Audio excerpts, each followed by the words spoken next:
الحكيم نعم المولى ونعم النصير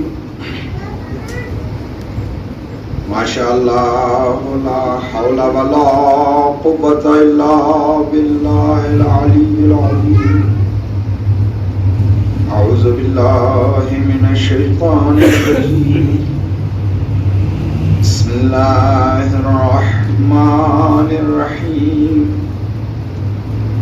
الحمد لله الذي هدانا لهذا وما كنا لنهتدي لولا أن هدانا الله لقد جاءت رسل ربنا بالحق الصلاة والسلام والتحية والإكرام على سيدنا ومولانا ومولى الثقلين بالقاسم محمد اللهم صل على محمد وعلى محمد أهل بيته الطيبين الطاهرين المعصومين المنتجبين الذين أذهب الله عنهم الرجس وطهرهم تطهيرا اللهم صل على محمد وعلى محمد واللعنة الدائمة على أعدائهم أجمعين من الآن إلى لقاء يوم الدين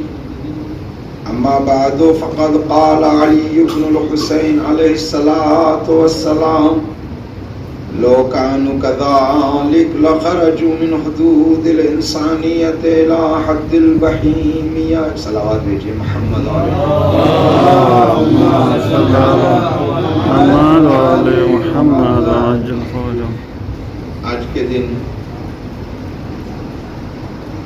شہادت زین العباد امام السجاد کی مناسبت پہ آپ کی خدمت میں تسلیت پیش کرتا ہوں۔ بہرحال دن غروب کی طرف جا رہا ہے، لیکن یہ حق ہے اور حقیقت ہے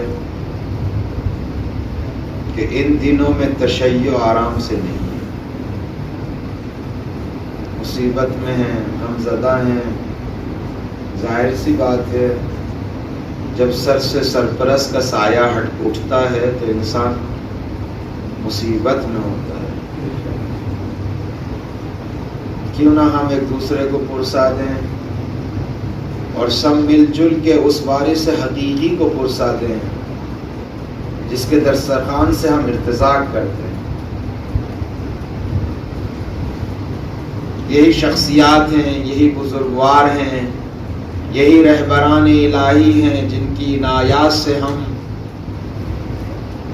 کہیں نہ کہیں اچھے راستے پر ہیں، فرش اعضاء پہ آتے ہیں اور اپنے وجود کی طہارت کا سامان مہیا کرتے ہیں۔ واقعا جتنا سجدہ شکر بجا لائیں کم ہے۔ ترویج شریعت حق الہیہ اور معارف دینی کا سب سے بہترین وسیلہ یہی فرش اعضاء ہے۔ جس طریقے سے مبلغ عظیم شرائع مقدسہ یہی شخصیات عظیمہ ہیں۔ اگر ان کی ذوات، یہ ذوات مقدسہ، ان کے ذکر، ان کی حقیقتیں وہ نورانی حقیقتیں ہیں کہ جو انسان کے وجود کو نجاستوں سے پاکیزگی کی طرف لاتا ہے۔ لاکھوں اربوں کروڑوں لوگ آج دنیا میں کس ڈگر پر کس طرف جا رہے ہیں، لیکن اللہ کا احسان ہے، اس مکتب حق کا طفیل اور لطف ہے کہ ہم لوگوں کو توفیق ملی کہ ہم اس مکتب میں آئیں، اس مکتب سے نور حاصل کریں اور اپنے قلب کو نجاتوں سے پاک کرنے کے بعد اس ذکر منور سے نورانی کریں۔ واقعاً جتنا بھی سجدہ شکر کیا جائے، جتنا بھی شکر بجا لائیں کم ہے۔ یہ ذوات مقدسہ، یہ ایام اعظام، یہ فرش اعضاء جو ایک کیمیا کی طریقے سے ہے، واقعاً کیمیا کی طریقے سے، جس طریقے سے صاحب اعضاء مدینے سے مکہ، مکے سے کربلا تک انصار دین پاکیزہ لوگوں کو انتخاب کرتے جا رہے ہیں اسی طریقے سے اس فرش عزا کے ذریعے سے اس وارث حقیقی کے لیے دوست انتخاب کیے جا رہے ہیں۔ وہ جو 313 بولیں یا وہ حضرت کے جو انصار ہیں جن کو تیار ہونا ہے، جن کو اکٹھا ہونا ہے، اسی فرش عزا سے وہ لوگ اٹھیں گے۔ لہٰذا یہ ذکر انسان کے وجود میں تبدیلی لاتا ہے، انسان کے وجود کو بناتا ہے، برائیوں سے دور کرتا ہے۔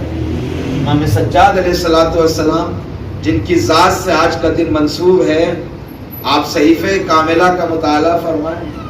کون کہتا ہے امام سجاد شریعت مقدسہ کے مبلغ نہیں رہے؟ کون کہتا ہے سید سجاد گھر میں بیٹھے رہے، ہمیشہ ہر حال میں دین مقدس اسلام کی تبلیغ و ترویج میں مصروف رہے؟ ہمیشہ رہے۔ ہو نہیں سکتا معصوم کی ذمہ داری ہو اور خاموش بیٹھا رہے، ہو نہیں سکتا ظالم اپنا سر اٹھائے اور کچلنے کے لیے یہ آگے نہ بڑھے۔ اور ضروری نہیں ہے کہ سروں کو ہمیشہ شمشیروں اور تلواروں اور نیزے کے ذریعے سے کچلا جائے، کبھی جب جنگ نرم ہوتی ہے تو بیان کے ذریعے سے ظالم کے سر کو کچلا جاتا ہے، ہمیشہ کچلا ہے۔ آپ امام سجاد کی سیرت کا اگر مطالعہ فرمائیں گے تو میرے حساب سے 2 حصوں میں، جو میں نے تھوڑا سا دقت کیا، 2 حصوں میں تقسیم کر سکتے ہیں ہم۔ ایک حصہ وہ ہے کہ جہاں 35 سال امام سجاد نے بیٹھ کر تعلیمات دینی کے ذریعے سے ظالم کا مقابلہ کیا ہے، لیکن ایک حصہ امام سجاد کی زندگی کا وہ تداوم عاشورہ ہے کہ جس نہضر کو کوفے میں بھی اور شام میں بھی برپا کیا۔ امام سجاد نہ بیمار تھے، بیمار ایک حکمت الہی، ایک وارث الہی کو، ایک خلیفۃ اللہ کو بچانا تھا۔ چند دن کے لیے امام سجاد بیمار تھے، ورنہ وہی جوانی تھی، وہی 22 سال کے جوان تھے امام سجاد۔ تو وہ جوانی شباب پہ تھی، وہ تو اللہ کی حکمت تھی کہ محرم کے کچھ دنوں کے لیے خداوند متعال نے اپنے ایک ناصر دین کی حفاظت کی ہے، اور جس کی حفاظت خدا کرتا ہے اس کو آنچ بھی نہیں آ سکتی۔ خداوند متعال کے مکتب کے لیے، دین کے لیے، شریعت کے لیے ہر زمانے میں ایک محافظ کی ضرورت ہے، اور یہ وعدہ الہی ہے۔ اگر کوئی وعدہ الہی سے ٹکرانا چاہتا ہے اور اس ناصر کو ختم کرنا چاہتا ہے، وقت کے ظالم نے کوششیں بہت کی ہیں لیکن کبھی اس ناصر کو مٹا نہیں پائے۔ اور یہ ذہن سے نکال دیجئے کہ آخری ناصر پردہ غیب میں ظالموں کے خوف سے ہے، نہیں، ظالموں کے خوف سے نہیں ہے، انسانوں میں صلاحیت نہیں ہے پذیرش کی۔ ورنہ جس دن پذیرش کی صلاحیت آ جائے گی، آنے والا بھی آئے گا، ظالم بھی سامنے کھڑا ہوا ہوگا۔ وہ کب ڈرتے ہیں ظالموں سے، وہ کب ہٹتے ہیں ظالموں سے، اور کتنی طاقت ہے۔ عرض کیا میں نے کہ اگر خدا اپنے ناصر دین کی، اپنے جانشین کی، اپنے خلیفہ کی حمایت کرتا ہے، اب میں ایک مثال دے دوں کہ اگر کسی ملک کا بادشاہ، کسی فوج کا کمانڈر کسی کی حفاظت کرنے پر آ جائے تو اس فوج کا ہر سپاہی اس کی حفاظت میں لگ جاتا ہے، لگ جاتا ہے نہیں؟ اگر ملک کا بادشاہ یہ چاہ لے کہ فلاں انسان کی حفاظت ہونی چاہیے تو اس کی سلطنت میں جتنی بھی چیزیں آتی ہیں سب اس کی حفاظت کے لیے لگ جاتی ہیں۔ اور اگر فوج کا کمانڈر یہ چاہ لے کہ فلاں انسان کی حفاظت کرنی ہے تو جتنے بھی اس فوج کے سپاہی ہیں سب کا، کیوں؟ اس لیے کہ میرا کمانڈر چاہتا ہے اس کی حفاظت ہو۔ اس عالم ہستی کا ایک ہی بادشاہ ہے، ایک ہی بادشاہ ہے، اور نظام ہستی میں یا خدا ہے یا اس کی خدائی ہے، اس سے باہر ہٹ کے نہیں ہے۔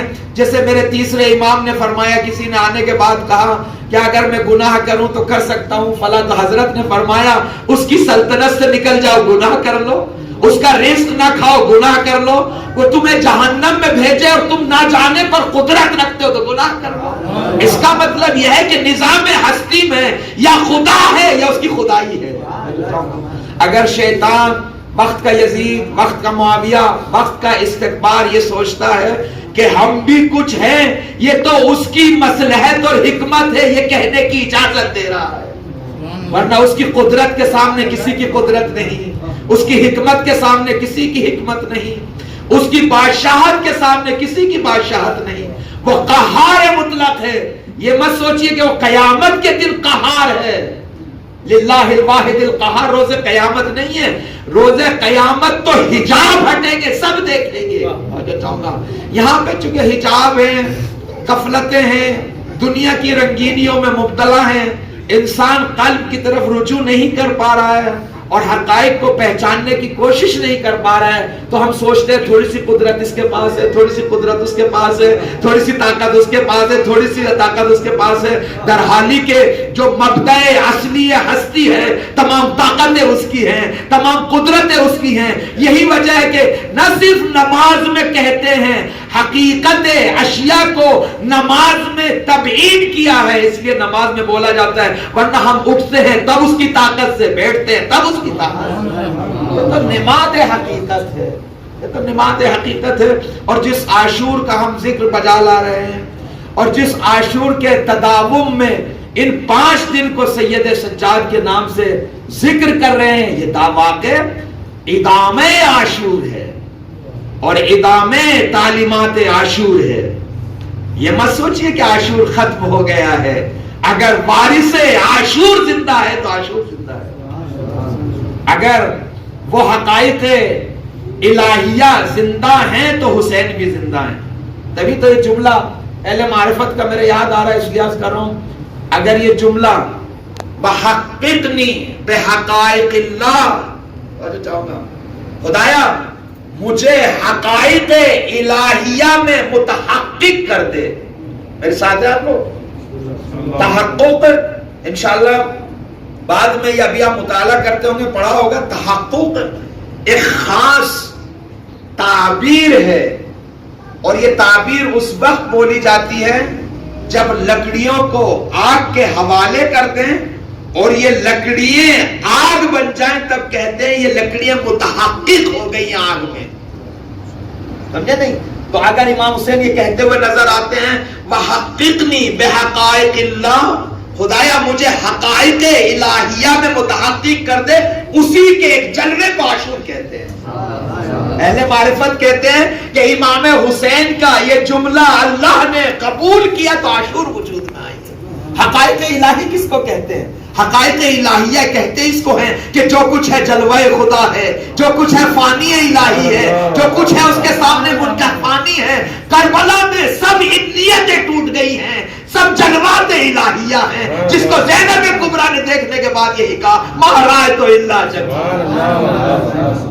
لہذا جب حسین کا یہ جملہ متحقق ہوا تو عاشور وجود میں، اور اس عاشور کے تداوم کو سید سجاد کہتے ہیں، اس عاشور کو آگے بڑھانے کو سید سجاد کہتے ہیں۔ یہ جتنے بھی، یہ مت سوچئے کہ دشمن سے مقابلہ ختم ہو گیا، ایسا کچھ نہیں ہے۔ امام حسین کا وہ معاملہ خاص عاشور کے دن امام حسین کا ختم ہوا تھا، لیکن جو وارثان حسینی تھے ان کا معاملہ بعد میں ایسے ہی چلتا رہا۔ 11 محرم، 12 محرم، 13 محرم، جو تعبیر حسین کی تھی وہی زینب کبریٰ کی ہے، وہی سید سجاد کی ہے۔ جو مشن، جو مسلک، جو نہضت، جو دشمن سے مقابلہ، جو باطل کے سامنے کھڑا ہونا، جو ظالم کو للکارنا حسین کے لب و لہجے میں تھا، وہی زینب کبریٰ اور سید سجاد کے لب میں، کہیں پہ کمی نہیں۔ بہرحال ہمارے حافظے کمزور ہو گئے ہیں، جتنا بھی حفظ کرنا چاہتے ہیں انسان کہیں نہ کہیں بھول جاتا ہے، دنیا میں بہرحال اتنی مصروفیتیں ہیں یا توفیق کم ہے، ورنہ تو آپ جائیں چھٹی دعائے صحیفہ سجادیہ کو پڑھیں۔ اصل میں کیا ہے، اردو تہذیب میں دعا کا تصور کیا ہوتا ہے؟ اردو تہذیب میں دعا کا تصور کیا ہوتا ہے؟ دعا کا یعنی مانگنا۔ وہ کیا مانگنا؟ جو نہیں ہے وہ مانگنا، خدایا یہ دے دے، وہ دے دے، فلاں دے دے، فلاں دے دے، وہ یہی ہمیشہ آپ کسی سے کان بھی لگائیں گے تو نماز کے بعد ہے لگا پڑا ہے، سلامتی دے دے، پیسہ دے دے، فلاں۔ دعا کا تصور فقط ایک مانگنا ہے کس کی بارگاہ میں؟ خدا متعال کی. درحالی کہ دین میں دعا کا تصور یہ نہیں ہے. اصلی تصور دین کا پکارنا ہے. دین دعا میں کس کو؟ صاحب دعا کو، ہے نا. لہذا ہم لوگ ہمیشہ تقاضے میں تقاضا کرتے ہیں. کیوں بھائی؟ جب تمہاری زبان نہیں تھی تقاضا تھا تب بھی دیا اس نے. میری بات کو سن لیجئے، میں تاکہ صحیفہ سجادیہ کے حضور میں تھوڑا سا جائیں. آپ کی زبان نہیں تھی، وجود کا تقاضا تھا تب بھی دیا اس نے. کس نے اپنے شکم مادر میں رہتے ہوئے یہ کہا خدایا مجھے غذا دے دے؟ اس نے پھر بھی دیا. بلکہ اہل دل کہتے ہیں جب تم نہیں تھے تو تمہارا تقاضا بھی نہیں تھا. اس نے تمہیں بھی بنایا، تمہارے تقاضا کو بھی بنایا. اس نے تمہیں بھی بنایا، تمہارے تقاضے کو، اور پھر تمہارے تقاضے کے مطابق اس نے دینا شروع کیا ہے. لیکن تقاضا ہمیشہ زبان سے تھوڑا ہی ہوتا ہے. تقاضے تین، جو تقاضا یعنی زبان سے ہوتا ہے. میری بات سنیں، تقاضا مانگنا، تین زبانیں ہیں اس کے لیے، جس کو کہتے ہیں لسان حال، لسان استعداد، لسان قال. لسان قال یہی ہے کہ میں کہتا رہوں خدایا یہ دے دے، وہ دے دے، خدایا یہ دے دے، یعنی آواز لگا کے خدا سے یہ کہہ رہا ہوں خدایا تجھے نہیں پتا مجھے کیا چاہیے. مفہوم یہی ہے نا، ہے نا. مثلا میں یہ بھی تو کہہ سکتا ہوں خدایا جو میری مصلحت میں ہے وہ دے دے. یہ بھی تو کہہ سکتا ہوں خدایا جو میری سعادت کے لیے اچھا وہ دے دے. تو حکیم ہے، بہتر جانتا ہے، وہ دے دے. لیکن یہ کہنا خدایا مجھے علم دے دے، مجھے فلاں دے دے، مجھے گاڑی دے دے، مال دے دے، یعنی کیا مفہوم ہے کہ خدایا تو نہیں جانتا، میں تجھے بتا رہا ہوں کیا دے چاہیے مجھ کو. خدا کیا کہتا ہے؟ عبدی اتینی ما امرتک ولا تعلمنی ما یصلح. میرے بندے جو ذمہ داریاں ہیں اس پہ عمل کرتا چلا جا، مجھے مت سکھا تیری مصلحت کس میں ہے. وہ میں بہتر جانتا ہوں، تجھے کب کیا چاہیے وہ میں بہتر جانتا ہوں. ہے یا نہیں؟ مجھے کیا معلوم میری مصلحت کہاں میں ہے. کس نے کہا میری مصلحت مال میں ہے؟ کس نے کہا میری مصلحت پرسپل بننے میں ہے؟ اصل پہلی بات تو کس نے کہا کہ میری مصلحت مشہور ہو جانے میں ہے؟ کس نے کہا؟ جو تشخیص مصلحت وہ حکیم مطلق دے سکتا ہے، میں نہیں دے سکتا. تو دعاؤں کے سلیقے بھی سید سجاد نے ہمیں وہاں پہ بتائے ہیں. تو ایک ہوتا ہے لسان مقال، جسے ہم گفتگو سے کہتے ہیں یہ دے دے یہ دے دے، اپنے ارادے سے. یہاں غلطیاں ہوتی ہیں، اور چاہوں گا ذہن میں کیا ہوتی ہے. یہاں پہ غلطیاں ہوتی ہیں. کبھی ایسی چیز مانگتے ہیں جو مصلحت میں نہیں، کبھی ایسی چیز چاہتے ہیں جو ہمارے لیے اچھا نہیں، لیکن مانگے جا رہے ہیں.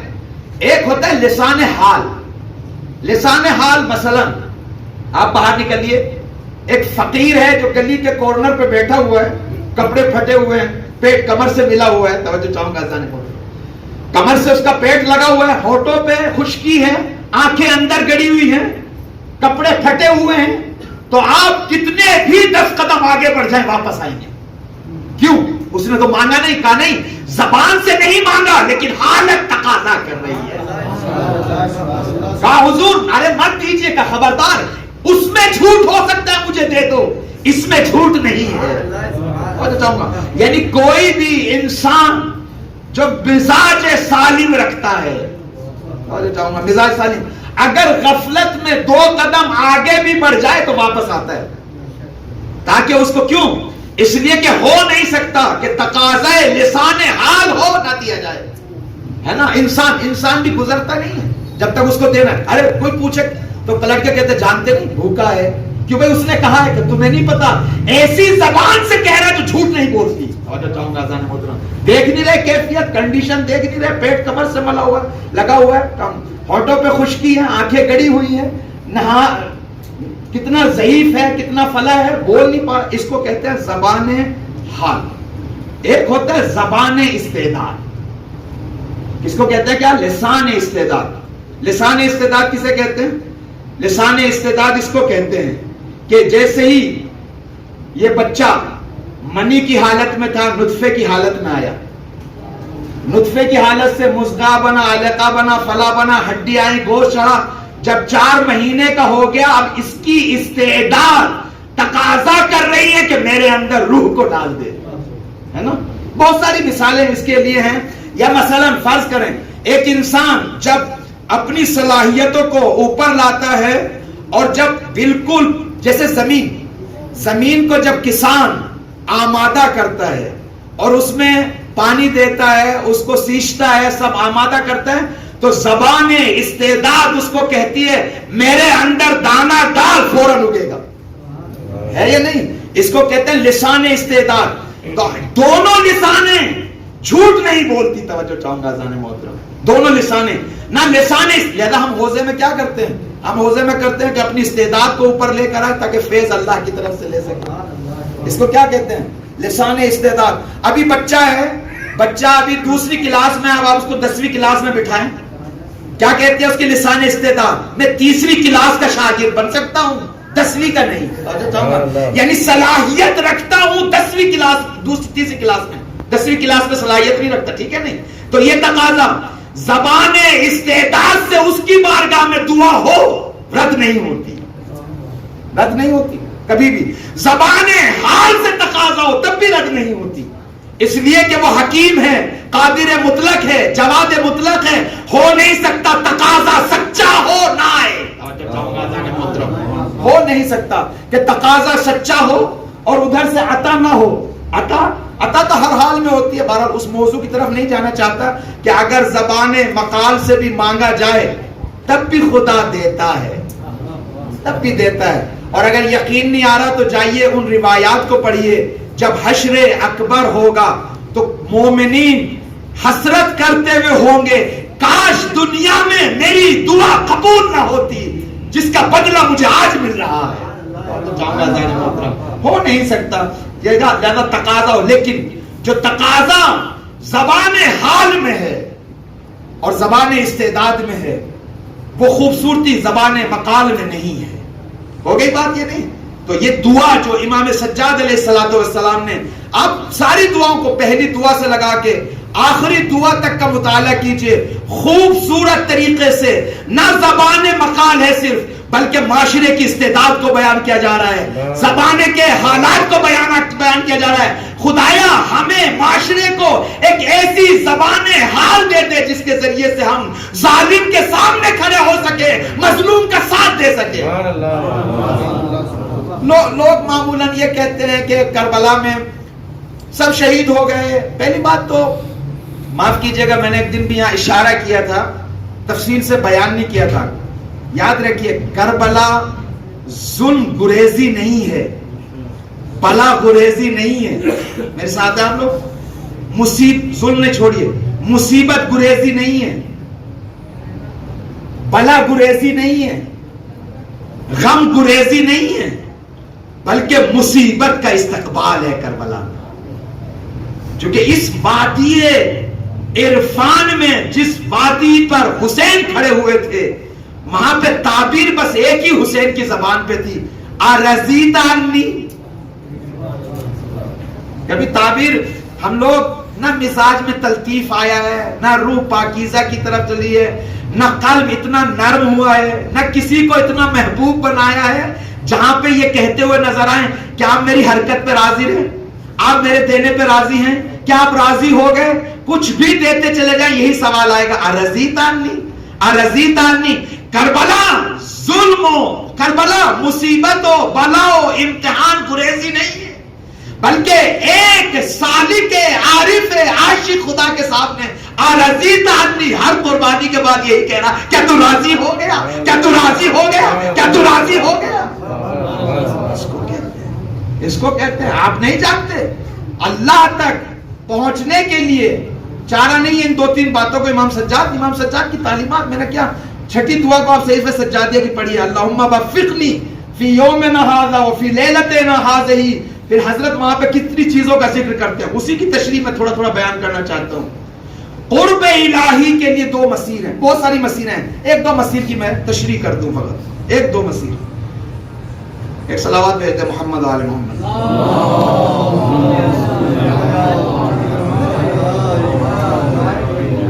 ماشاءاللہ گرمی آپ کو بھی پریشان کر رہی ہوگی. آپ بہرحال مدرسے قائم کو تھوڑے بہت اہتمام بڑھا دینے چاہیے. اور صلوات بھیجیے محمد آل محمد.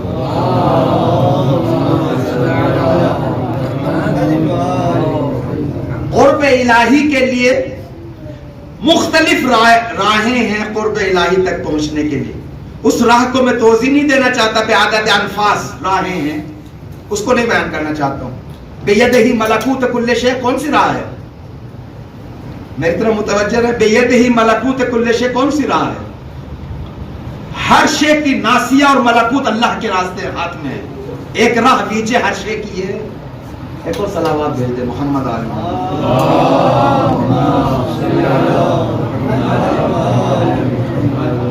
قرب الہی تک پہنچنے کے لیے ایک راہ ہے بندگی اور عبادت, شریعت. ٹھیک ہے نہیں؟ شریعت ہم عبادتیں کرتے ہیں, نماز پڑھتے ہیں, روزہ رکھتے ہیں. کس لیے کرتے ہیں سب؟ کس لیے کرتے ہیں سرکار؟ چونکہ نماز سے محبت ہے. عبادت کو ہم عبادت مان رہے ہیں اس لیے نا. اگر عبادت کو عبادت کی وجہ سے قبول کریں تو یہ بت پرستی ہے. ہم عبادتوں میں معبود کو تلاش کرتے ہیں. تو چاہوں گا ہے نا ایسا. تو ایک راستہ ہے عبادت. کیوں؟ اس لیے کہ عبادت ہے جو خدا تک پہنچاتی ہے. بندگی, شریعت, یہ میں قرآن کی آیت کہہ رہی ہے, ان اعبدونی ھذا صراط مستقیم. میری عبادت کرو, یہی صراط مستقیم ہے. صراط کبھی مقصود نہیں ہوتا, مقصد تک پہنچاتا ہے. تو عبادت کبھی بھی مقصد نہیں ہے, فقط صراط ہے مقصد تک پہنچانے کے لیے. اس کا مطلب کیا ہے؟ آپ حرم سے نکلے, حرم سے گھر سے نکلے حرم تک پہنچنے کے لیے. گھر میں کیا ذہن میں کیا آپ کے گھر میں رہتے ہوئے یہاں سے وہاں تک 15 منٹ لگتے ہیں. ایسا ہے یا نہیں؟ آپ جتنا بھی راستہ طے کرتے جائیں گے پرسنٹیج آپ کے پاس ہوگا کہ اتنے ٹائم میں اتنا راستہ طے کر لیا ہے یا نہیں. اور اگر ہر دوسرے قدم پہ وہیں کھڑے ہو تو یہ راستہ طے نہیں کر رہے سرکار. توجہ چاہوں گا ذرا محترم, آپ وہیں پہ کھڑے ہیں. آپ نے چلنا شروع کب کیا؟ آپ نے پہلا قدم اٹھایا, جب دوسرا اٹھایا, تیسرا, تو جو پرسنٹیج میں 15 منٹ میں پہنچنا تھا اتنے کم ہو جائے گا.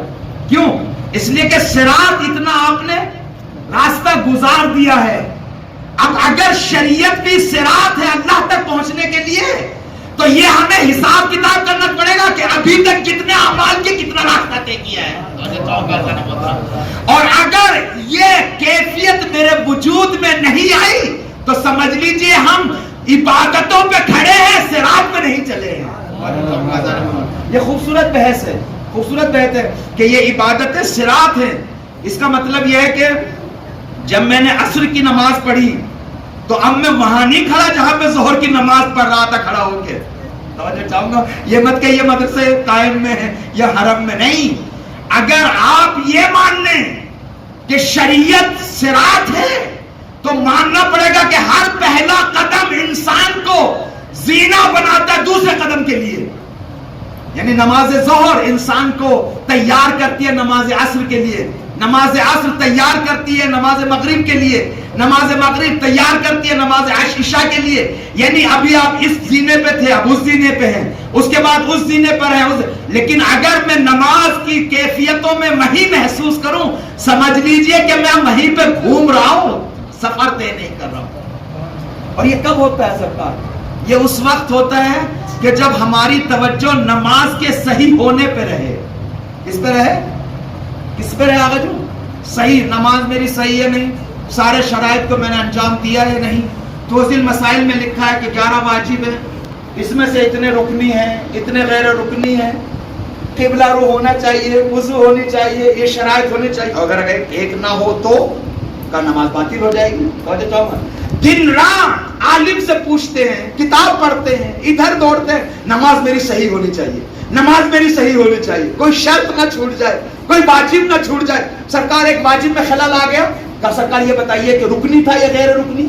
اگر رکنی تھا تو دوبارہ پڑھنی پڑے گی, اور اگر غیر رکنی تھا تو یہ کرنا پڑے گا. ہو گئی بات؟ یہ نہیں. یعنی سارا ہم و غم ہمارا یہ کہ نماز صحیح ہے یا نہیں. عجیب ہے انسان, صحت نماز کی بہت فکر ہے, قبولیت نماز کی فکر نہیں ہے. اور جو چاہوں گا زان محترم, شریعت اس وقت صراط بنے گی جب شرائط صحت کے بعد شرائط قبولیت بھی ہو. اچھا مجھے یہ بتائیں، ابھی انشاءاللہ 40 نزدیک ہے، دعا کرتے ہیں خدا سے، خدایا اس راستے کو کھول دے تاکہ اس بار بھی 40 پر جائیں، ہے نا؟ امام نے کیا فرمایا، پیغمبر نے کیا فرمایا کہ جو اس کیفیت میں زیارت کرے گا اس کو اتنے حج مقبول کا ثواب ملے گا. ہو گئی بات؟ کیا فرمایا؟ اگر اس عمل کو بجا لائے گا اتنے حج مقبول کا ثواب ملے گا. میں کہوں گا آقا یہ کیوں کہہ رہے ہیں اتنے حج مقبول؟ آپ یہ کہہ دیے اتنے حج صحیح کا ثواب ملے گا. کہ ضروری نہیں کہ عبادت صحیح ہو قبول بھی ہو. توجہ چاہوں گا جانے محترم، ضروری نہیں ہے کہ عبادت صحیح ہو قبول بھی ہو، بلکہ جس طریقے سے عبادت کے صحیح ہونے کی شرط ہے قبولیت کی شرط ہے. لیکن ہم فقط توضیح المسائل پڑھتے ہیں جس میں شرائط صحت تو ہے، چاہوں گا جانے محترم، لیکن شرائط قبولیت نہیں. کہا حضور یہ کہاں ملے گا؟ یہ ملے گا اہل دل کے پاس، یہ ملے گا معارف میں. کسی کا حق گردن پر نہ ہو، توجہ چاہوں گا، کسی پہ ظلم نہ کریں، اللہ کی بندگی کے لیے کریں، کسی کو ستا کے نہ کریں، لباس غصبی نہ ہو، والدین کے حقوق ادا کریں. یہ شرائط صحت نماز نہیں ہے بلکہ یہ شرائط قبولیت نماز ہے. ہم نہیں جانتے، لہذا زندگی بھر لگے پڑے ہیں نمازوں پر. آپ جائیں انڈیا میں ہے، اللہ پاکستان میں بھی ایسے ہی ہے، میں نے خود اپنی آنکھوں سے دیکھا ہے، یہاں پہ بھی ہوگا لیکن ہم یہاں جاتے ہی نہیں ہیں. کیا ہے، ایک صاحب ہے بزرگوار، فرض کر 40 سال سے مسجد میں آتے ہیں. کتنے سال سے؟ اس کی جگہ بھی بن گئی، مخصوص جگہ ہے، آپ نے دیکھا ہوگا. ایک جگہ بن گئی ہے، اس جگہ کوئی نہیں پڑھ سکتا، یہ فلاں کی جگہ ہے.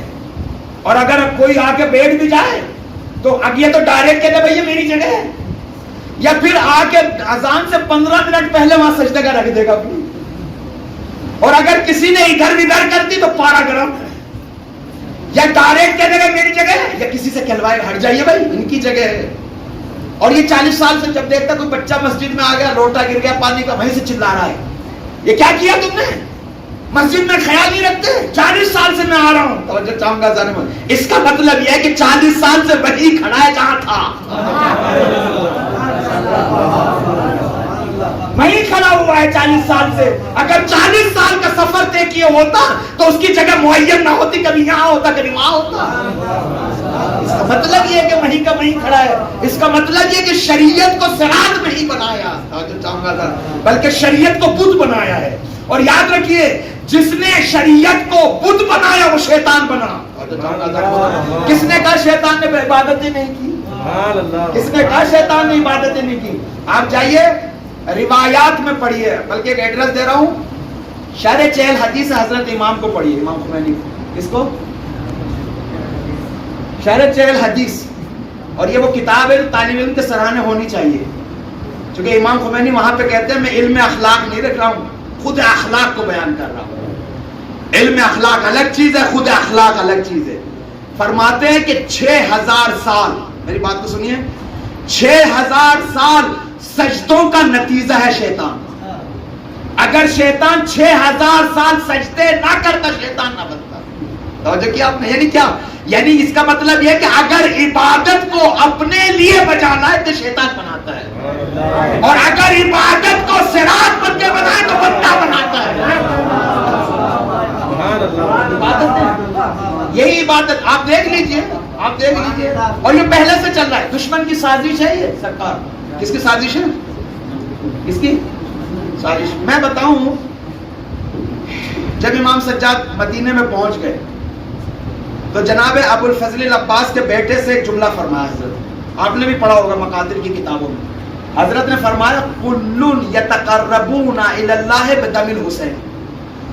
کس سے فرمایا تھا؟ جناب ابو الفضل العباس کے بیٹے سے. امام سجاد نے کہا تم جانتے ہو کربلا میں کیا ہو رہا تھا؟ تم جانتے ہو کربلا میں کیا ہو رہا تھا؟ کہا کہ ہر انسان قرب الہی چاہ رہا تھا حسین کے قتل کے ذریعے. کیا چاہ رہا تھا؟ ظاہر سی بات ہے اگر دین مسخ ہو جائے اور فقط شریعت کا وہ لباس سادہ سامنے ہو تو یہی ہوگا. یعنی روح سے ہٹ جائے گا، فقط وہ اس کا سامنے والا جو خال ہے اس کا اسی پر رک جائے گا انسان. تو اسی کہا کہ کلن یتقربون الی اللہ بدم الحسین، حسین کے خون کے ذریعے سے قرب الہی چاہ رہے تھے. جب یہ دین اس طریقے کا رائج ہو جائے گا تو 1400 سال کے بعد بھی یہی ہوگا. سر کاٹ رہے ہیں, اللہ اکبر, یہی ہو رہا نا. اب افغانستان چلے جائیں, داعش چلے جائیں, فلاں جگہ چلے جائیں, یہ وہاں چلے جائیں, یہ وہی فکر ہے جو 1400 سال پہلے کربلا میں تھی. لیکن شیعت نے اس وقت بھی مقابلہ کیا, آج بھی مقابلہ کر رہے ہیں. اور یہ مت سمجھ لے دنیا کہ ہم گھبراتے ہیں, نہ ڈرتے ہیں نہ گھبراتے ہیں. جس طریقے سے کل بھی حکمت کا دامن ہمارے ہاتھ میں تھا, آج بھی حکمت کا دامن. بس سوچیں, آج تو ہم الحمدللہ شباب میں ہیں. تو اگر دین اس طریقے سے, دیکھیں عبادت بس یہ معلوم ہو گیا. اور یہ جو محاسبہ مراقبہ شریعت میں رکھا گیا ہے, یہ محاسبہ اور مراقبہ اس لیے رکھا گیا ہے تاکہ ہر عبادت کے بعد حساب کر سکے میں ہی کھڑا ہوں یا آگے بڑھا ہوں. میں یہ کیا عرض کر رہا ہوں, یہ محاسبہ مراقبہ کا فلسفہ یہی ہے. کیا ہے؟ یہی فلسفہ ہے کہ ہر بندگی, ہر سجدہ, ہر رکعت, ہر روزہ, ہر عبادت, ہر صدقے کے بعد احساس کرے کچھ تبدیلی آئی یا نہیں. اب میری بات سنیں, زندگی بھر میں نے نمازیں پڑھ رہا ہوں, اللہ 20 سال سے تو واجب ہے, پڑھے جا رہا ہوں, کوئی تبدیلی نہیں.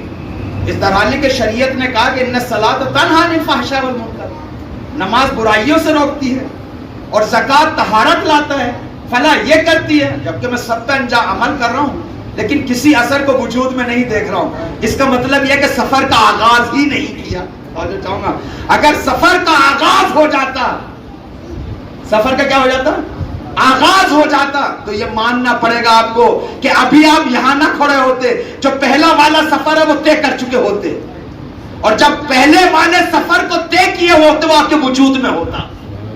اور وہ طہارتیں جو زکوٰۃ ہو, صدقہ ہو, نماز ہو, وضو کے ذریعے سے حاصل ہوئی ہے وہ آپ کے وجود میں ہوتی سب کے وجود. لیکن اس کا مطلب اگر کچھ نہیں ہے, خالی ہے, تو اس کا مطلب یہ کہ سفر کا آغاز نہیں کیا ہے. اور اگر سن لیجیے میری بات, اگر قرآن کی آیت سے, بس بات سن لیجیے, اگر قرآن کی آیت سے یہ ثابت ہو جائے ان اعبدونی ھذا صراط المستقیم, میری عبادت کرو یہی صراط مستقیم ہے, تو یہ کون سا صراط مستقیم ہے؟ یہ وہی ہے جس میں پیغمبر نے علی سے کہا یا علی انت صراط المستقیم. اس کا مطلب یہ ہے کہ اللہ تک پہنچنے کا راستہ فقط علی ہے. تو یہ شریعت کا ہے, یہ شریعت کیا ہے, ان اعبدونی ھذا صراط المستقیم. یہ شریعت کیا ہے؟ یہ شریعت, قرآن تو کہہ رہا ہے یہ شریعت اور عبادت صراط مستقیم ہے. فرق اتنا ہے کہ کتابوں میں اور قیافوں میں اگر دیکھنا ہے جھکنا تو اس کو عبادت اور شریعت کہتے ہیں, اور اگر جسم دے دیا جائے تو اس کو علی کہتے ہیں. تو اس کا مطلب یہ ہے کہ جتنا شریعت کا سفر انسان طے کرے گا اتنا ہی کردار اور ذات علی اس کے وجود میں پایا جائے گا. کیا کہہ رہا ہوں عزیزان محترم, یہ سمجھ میں آ گیا آپ کے کہ ان اعبدونی ھذا صراط المستقیم. صراط اللہ نہیں جانا چاہتا تھا, آپ جائیں لغت میں دیکھیں, صراط اصل میں سین سے ہے. کیا ہے؟ اشتقاق کبیر پڑھی آپ نے؟ نہیں پڑھی اشتقاق کبیر؟ ہاں چلیے اس کو سیغے ہم سیغے یاد کرتے ہیں.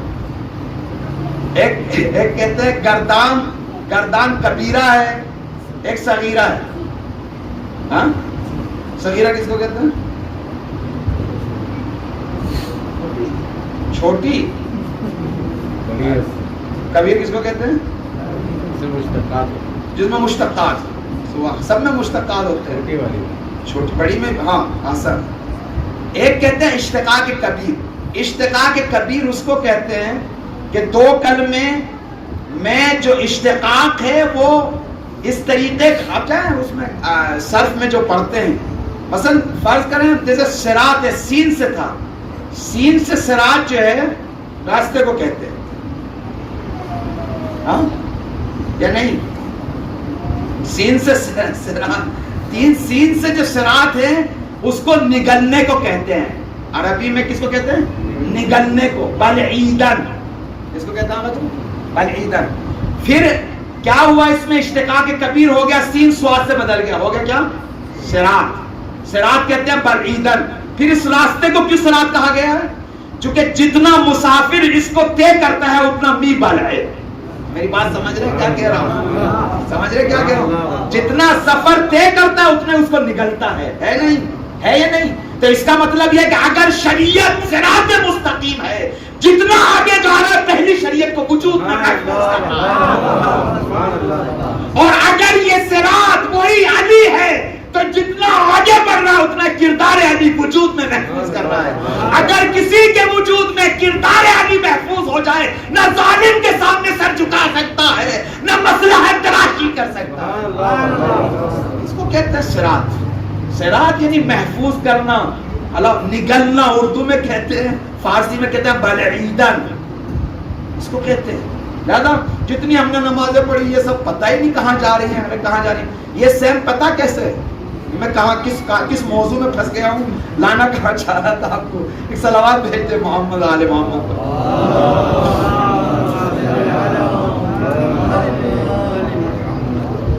آپ بزنس کرتے ہیں، صبح نکلے کچھ سامان لے کے گراہ قدر، اور بزنس کے لیے سامان لے کے گھر سے نکلے، ماشاءاللہ بکری بھی اچھی ہوئی. جیسے صبح سے آپ باہر نکلے بیچنا شروع کیا، چیزیں بک رہے ہیں، پیسہ لے رہے ہیں، جیب میں ڈال رہے ہیں. پیسہ لے رہے ہیں، کیا کر رہے ہیں؟ پہلے تو آپ یہ کہیں گے مولانا جیب کیوں، اکاؤنٹ دے دیں. اللہ فرض کرے کہاں ڈال لیں آپ؟ جیب میں. اب آپ گھر میں آتے ہیں شام کو، بیوی سے کہتے ہیں بہت کمائی ہوئی آج تو سب کچھ بک گیا.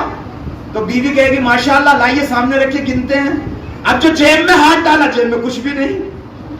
بیوی نے ناراض ہو کے کیا ہوا، کہا سر، وہ بھی پریشان ہو گیا. اب جب ادھر ادھر ہاتھ مارا کیا دیکھا، جیب پھٹی ہوئی تھی. کیا کہہ رہا ہوں جانے محترم، جیب پھٹی ہوئی تھی. یہ خزانہ کیوں گم ہو گیا؟ کہا تو نے خانم صحیح سے سیا نہیں تھا. توجہ چاہوں گا، بس اگر جیب صحیح سے سلی ہوئی نہ ہو تو جو چیز کمائی دن بھر وہ سب ختم ہو جاتی ہے. سمجھنا چاہوں گا. اب بتایا شریعت اگر بلیدن محفوظ کرنا ہے تو اس کو محفوظ کرنے کے لیے شیطان کے ورود کے سارے منافذ کو بند کرنا پڑے گا. اگر بند نہیں کیے تو شیطان سب کو ضائع کر دے گا. یہی وجہ ہے کہ جناب حاجرہ کی یہاں جو قصص انبیاء میں ہے، کہاں پہ ہے؟ قصص انبیاء میں. بہرحال شیطان ابراہیم پہ تو حملہ نہیں کر سکتا تھا، کیونکہ کیا کہا قرآن کی آیت میں، الا عبادک منہم یعنی میں سب کو بہکاؤں گا لیکن مخلص بندے نہیں. کیوں؟ شیطان دوست رکھتا ہے مخلص بندوں کو، چاہتا ہے، پیار کرتا ہے. شیطان کو محبت ہے مخلص بندوں سے. کیا کہہ رہا ہے کہ سب کو بہکاؤں گا، دائیں سے بائیں سے آگے سے پیچھے سے سب کو. قسم کھا گیا لأغوینہم. کتنی تاکیدیں ہیں. قسم کھا کے، بے عزت کا تیری عزت کی قسم. عجیب ہے، شیطان بھی عزت خدا کو قبول رکھتا ہے. سب کو بہکاؤں گا، دائیں بائیں چاروں طرف سے. اور چاہوں گا ذرا محترم، چاروں طرف سے بہکاؤں گا لیکن الا عبادک منہم، مخلص بندوں کو نہیں. کیوں؟ شیطان کو محبت ہے، دوستی ہے کہ اس کو نہیں بہکاؤں گا. مسئلہ دوستی کا نہیں ہے، مسئلہ عاجزیت کا ہے. چاہوں گا شیطان کہہ رہا سب کو بہکا سکتا ہوں، عاجز ہوں، مخلص بندوں کو نہیں بہکا سکتا. اس لیے اپنی عاجزیت کا اعلان کر رہا ہے. چونکہ شیطان کی مار جو ہوتی ہے وہ فہم تک ہوتی ہے، جس کی زندگی ہی عقل ہو وہاں تک پرواز ہی نہیں ہے شیطان کی. تو آتا ہے روایت میں ہے قصص انبیاء میں، آ کے دروازے خدیجہ پہ کھڑا ہو، اس پہ حاجرہ پہ کھڑا ہو گیا اور جا کے وہاں سے وسوسہ کرنا شروع کیا. کیا شروع کیا؟ لا رہا ہوں میں اس چیز کی طرف جس شخصیت سے منسوب ہے یہ دن. کیا کہہ رہا ہوں ذرا محترم، جس شخصیت سے. اور جو قصص انبیاء میں ہے وہ یہ ہے، شیطان نے دروازے پہ کھڑے ہو کر حاجرہ کو بہکانا شروع کیا اور کہا حاجرہ آپ گھر میں بیٹھی ہیں، جوان بیٹے کو اسماعیل کو لے کے ابراہیم جا رہے ہیں، ذبح کر دیں گے. ارے جائیے اپنے بچے کو بچا لیجئے. مجھے اس سے بحث نہیں ہے. بحث اس سے شیطان کے لیے کون سے دروازہ ہوتا ہے. اگر یہاں پہ کوئی بلڈنگ ہو قم میں بھی مجھے بھی بتا دے سرکار، تاکہ صبح سے شام تک جا کے بیٹھ جایا کریں گناہوں سے بچنے کے لیے. کہاں شیطان کے لیے نہ دروازہ ہوتا ہے نہ دیوار. آپ دروازہ بند کر لیجئے، کہیں سے بھی آ جائے گا. توجہ چاہوں گا. تو یہ کون سا دروازہ تھا جس میں حاجرہ کو دعوت دے رہا تھا؟ توجہ چاہوں گا. شیطان کے لیے دروازہ لکڑیوں کا، اینٹوں کا، پتھروں کا، لوہے کا، فزک کا نہیں ہوتا. شیطان کے لیے دروازے وہ منافذ ہوتے ہیں جو اپنے وجود کے انسان بناتا ہے. حاجرہ نے آنکھوں کا دروازہ، کانوں کا زبان کا دروازہ، ہاتھوں کا دروازہ، پاؤں کا دروازہ، پورے دروازے کو بند کر لیا تھا. شیطان اندر نہیں آ پا رہا تھا، باہر سے دعوت دے رہا تھا. توجہ کیا آپ نے؟ باہر سے، چونکہ اندر کے جانے کے لیے جناب حاجرہ نے سارے دروازے بند کر لیے. یہی وجہ ہے کہ شیطان معصوم کے لیے، پاکیزہ انسان کے لیے باہر سے دعوت دیتا ہے، اندر نہیں آتا. اور ہمارے درمیان، ہمارے یہاں اندر بھی آتا ہے، استقبال بھی کرتے ہیں، انڈے بھی دیتا ہے. جب انڈے دے دیے بچے بھی پیدا ہوتے ہیں. جب بچے بھی پیدا ہو گئے تو خون کی رگوں میں خوب دوڑتا ہے. اور بس اتنا ہی نہیں بلکہ شریک عمل ہو جاتا ہے نا ایسا. لیکن شیطان باہر سے وسوسہ کرتا پاکیزہ انسان کے لیے. امام سجاد کو سجاد کیوں کہتے ہیں؟ جا کے دیکھیے. شیطان نے ہر طریقے سے آنا شروع کیا، آخر میں آیا سانپ کی شکل میں. کس کی شکل میں آیا؟ سانپ کی. کیا شیطان امام سجاد کے وجود میں اندر آیا؟ اس لیے کہ دروازے محفوظ بند ہیں. پھر باہر سے وسوسہ کر رہا ہے تاکہ سانپ سے ڈرے، جس کے دادا نے گہوارے میں اژدہا کو 2 حصوں میں تقسیم کر دیا ہو. وہ شیطان سے کیا ڈرے گا؟ وہ شیطان سے کیا ڈرے گا؟ بہرحال دور نکل گیا تھا میں. ایک مسیر یہ ہے اللہ تک پہنچنے کی. کون سی؟ اس کو چھوڑ دیتا ہوں، کبھی اگر زندہ رہے تو اس کو تبیین کروں گا کہ کس طریقے سے شریعت صراط ہے اور کیسے ہم ہر شرعی عمل کو بجا لانے کے بعد اپنا محاسبہ کریں کہ کتنا سفر طے ہوا ہے نا. دوسرا سفر مقصد تک پہنچنے کے لیے تو چاہوں گا ذرا وہ سفر ہے بلا کا، ابتلا کا، امتحان کا، ہے نا. انسان جب بلاؤں میں مبتلا ہوتا ہے، مصیبتوں میں، امتحانوں میں، تو خدا کو احساس کرتا ہے، پکارتا ہے نا. ایک راستہ یہ ہے. لیکن دونوں راستوں میں فرق کیا ہے؟ شریعت کے ذریعے سے جب پہنچتا ہے تو لمبا سفر ہے، وہ تو چاہوں گا جانے بہت. بلا کے ذریعے جو سفر ہے وہ جلدی سفر پہنچتا ہے. کیوں؟ اس لیے کہ جب شریعتوں پہ عمل کرتا ہے تو وہاں تکبر کبھی آتا ہے، عجب کبھی آتا ہے، انسان کو پریشان کرتا. اتنی نمازیں پڑھ رہا ہوں، اتنا عجب. لیکن بلا میں تکبر بھی نہیں ہے، عجب بھی نہیں ہے. کیوں؟ اس لیے کہ بلا میں ہمیشہ یہی تعبیر رہتی ہے، اے میرے مالک، اے میرے صاحب، یا شافیو، یا مالکو، اے میرے عزیز، اے خداوند متعال، یا ارحم الراحمین. اور اپنی عاجزیت کا اعلان کرتا ہے، خدایا میں میرے ہاتھ میں کچھ نہیں، میں اپنی حفاظت نہیں کر پا رہا ہوں، میں فقیر ہوں، ذلیل ہوں، حقیر ہوں. ظاہر سی بات ہے جہاں عاجزیت اور تکبر نہ ہو وہ راستہ مختصر ہوگا. تو یہ بلا کا راستہ جو ہے، تو چاہوں گا اس بلا کے ذریعے سے جو قربت حاصل ہوتی ہے وہ جلدی حاصل ہوتی ہے. جملہ سن لیجئے، بس آخری جملہ کر رہا ہوں. کیا حاصل ہوتی ہے؟ قربت. جتنی صلاحیت بڑھتی چلی جائے گی بلا بھی اتنی بڑی بنتی چلی جائے گی. اور بلا جب انسان کو قرب الہی میں پہنچاتا ہے تو اس کے اثرات فیضی اتنے ہوتے ہیں کہ عالم میں دکھائی دیتے ہیں. اب جائیے اصول کافی میں باب الصبر کو پڑھیے. باب الصبر میں ہے کہ جناب یوسف کو، سن لیجئے، جناب یوسف کو اللہ نے بلا میں مبتلا کیا. بلا یعنی کیا؟ مصیبت، عذاب نہیں. ایک صاحب کہہ رہے تھے بلا یعنی عذاب، نہ خیر. بلا یعنی ابتلا، امتحان، آزمائش. جناب یوسف کو مبتلا کیا خدا متعال نے. کہاں پر؟ کنویں میں ڈالا گیا، وہاں سے نکال کے بازار میں بیچا گیا، یہ بھی ایک بلا. عزیز مصر کے پاس سے ذیل میں بھیجا گیا زندان میں، یہ بھی بلا. ان تمام بلاؤں کے ذریعے جو نکھار آیا ہے یوسف میں، تو چاہوں گا میری بات سن لیجیے تاکہ ایک نتیجہ دے سکوں. جو بلاؤ اور ابتلاؤ امتحان کے ذریعے سے یوسف جو نکھار آیا ہے وہ اصول کافی میں بیان کیا معصوم نے. رحمہ بہی الامہ. چاہوں گا جانے محترم، یوسف کو بلاؤں میں وہ قربت حاصل ہوئی کہ جس کے ذریعے سے امت پر اللہ نے رحمت کی ہے. کس پر رحمت کی؟ بھائیوں پہ رحمت کی. اللہ نے ان کو نجات دی. کس کے ذریعے سے؟ یوسف کے ذریعے سے. پھر کس کو؟ پورے مصر کو نجات دی. کس کے ذریعے سے؟ یوسف کے ذریعے سے.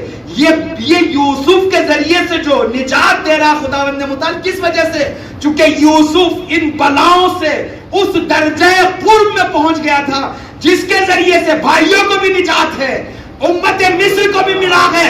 جب یوسف کا یہ عالم ہے تو فخر یوسف کربلا میں اتنی بلاؤں کے بعد کیا عزادار کی شفاعت ہے۔ سلامات بھیجتے ہیں محمد و آل محمد پر۔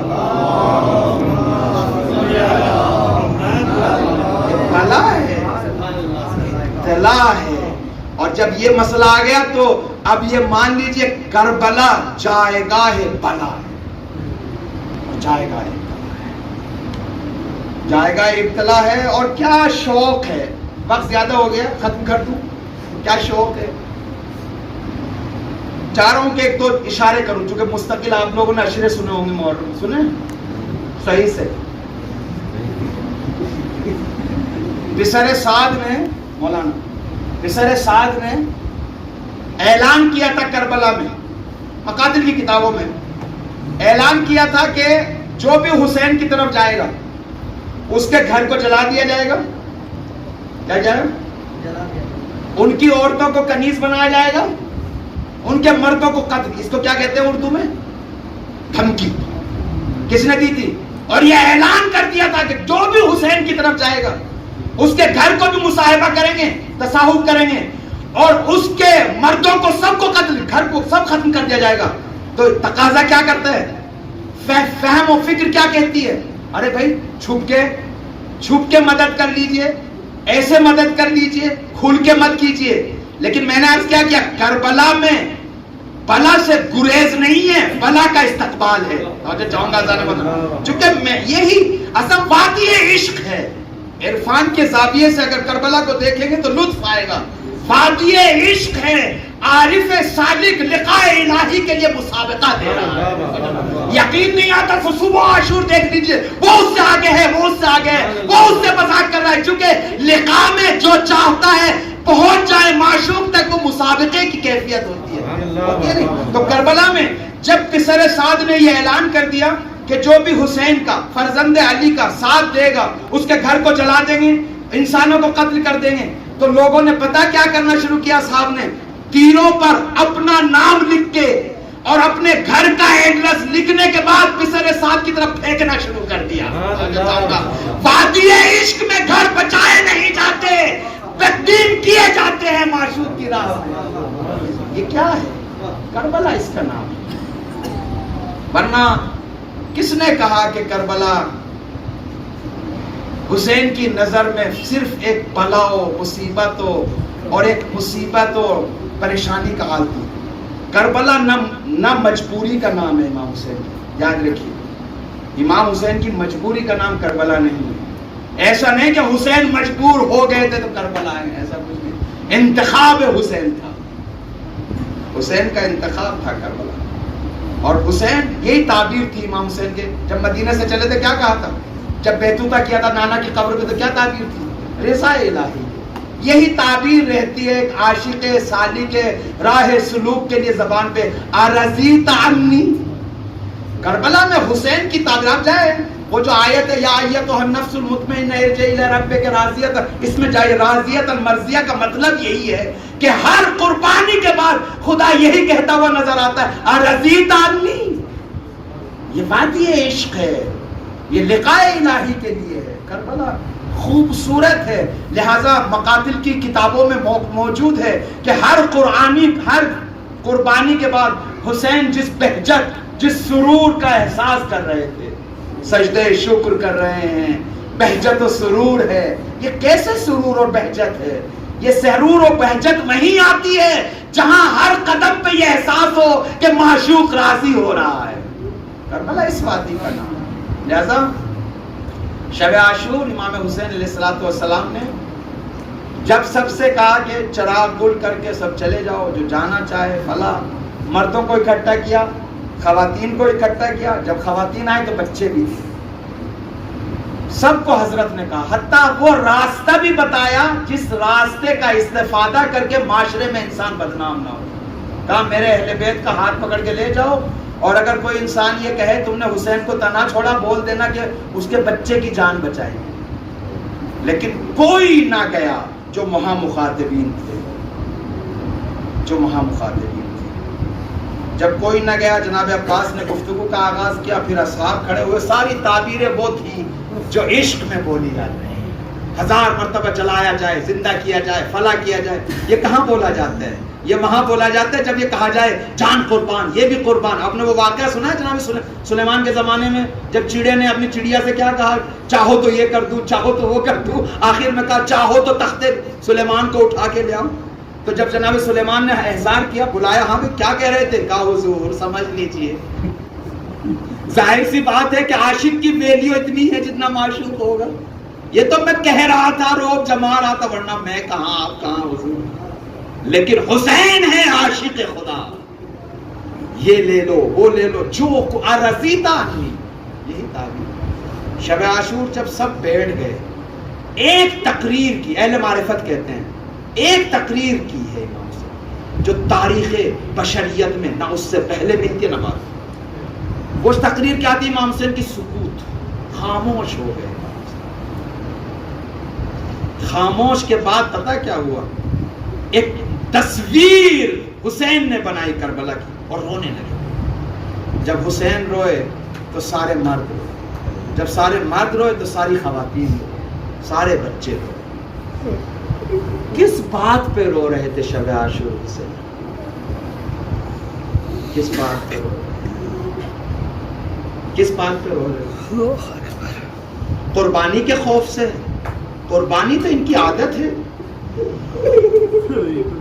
زخموں کے خوف سے۔ زخموں کے بارے میں ملتا ہے کہ اصحاب حسین اس لوہے کے درد کو احساس ہی نہیں کر رہے تھے کربلا میں۔ تو کس وجہ سے حسین رو رہے تھے؟ جو تصویر حسین نے بنائی تھی وہ عصر عاشور کی بنائی تھی۔ جب حسین کا سر کاٹ دیا جائے گا، زینب کے سر پہ ردا نہیں۔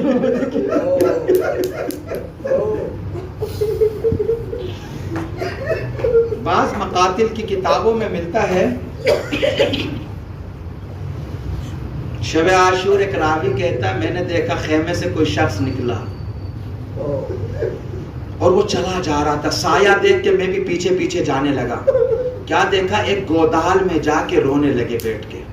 جب میں نزدیک گیا دیکھا قمر بنی ہاشم ہے۔ میں نے عرض کی مولا آپ تو قمر بنی ہاشم ہیں، آپ رونے والے کہاں ہیں؟ کہا کہ میں قربانی پہ نہیں رو رہا ہوں، ارے شام غریبہ ہوگی۔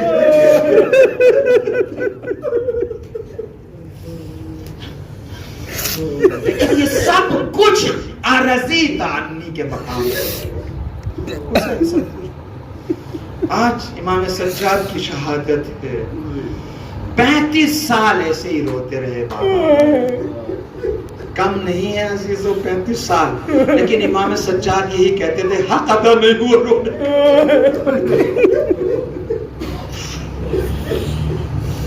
کسی نے کہا آقا کتنا روئیں گے؟ کہا خبردار، یعقوب کے 12 بیٹے تھے، ایک یوسف غائب ہو گیا۔ یعقوب خود امام فرماتے ہیں یعقوب جانتے تھے یوسف زندہ ہیں، لیکن آنکھیں سفید ہو گئی، بال سفید ہو گئے، کمر خمیدہ ہو گئی، لیکن میرے 18 یوسف کربلا میں میری آنکھوں کے سامنے ذبح کر دیے گئے۔ کیا غضب ہو گیا ہے کربلا میں، کیا قیامت مچ گئی ہے عزیزو۔ ایک غلام، نیا غلام آیا تھا امام سجاد کی خدمت کے لیے، نیا استخدامی غلام تھا۔ جب وہ اس کو نہیں پتا تھا کہ کیا زیادہ تاریخ زیادہ دقیق نہیں معلوم تھا، تو ایک دن امام سجاد صحن مقدس میں کھڑے ہیں، صحن مبارک میں جب کھڑے ہوئے تو غلام ایک تشت لے کے سامنے سے گزرا۔ جانتے ہیں اس تشت میں کیا تھا؟ جانتے کیا تھا؟ کیا تھا؟ دمبے کا سر تھا۔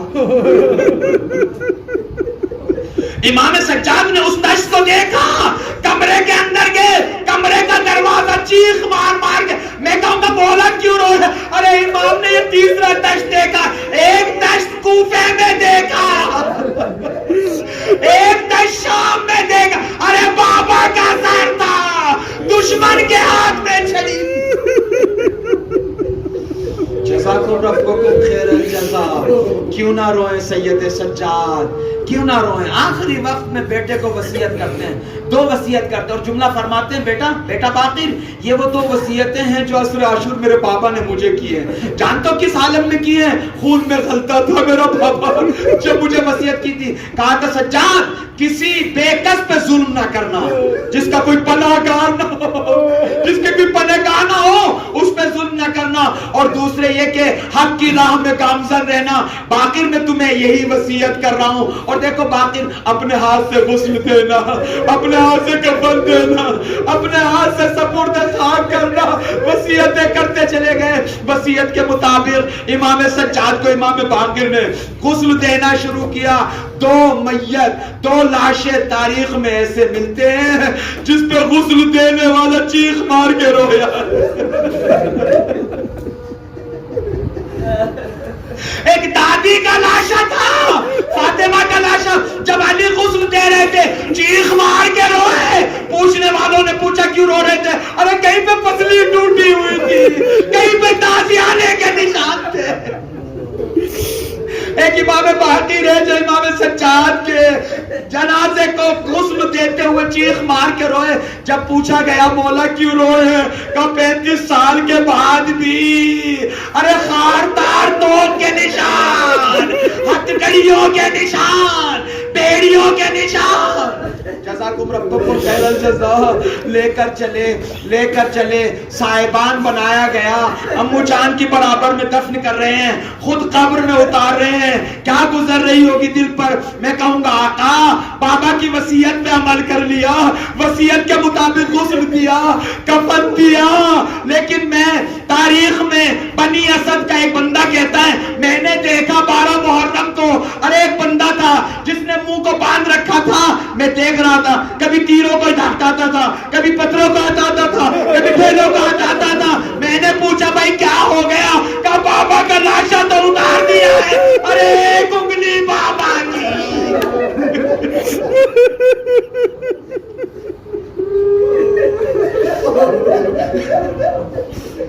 جزاکم ربکم خیر الجزا. الا لعنت اللہ علی القوم الظالمین.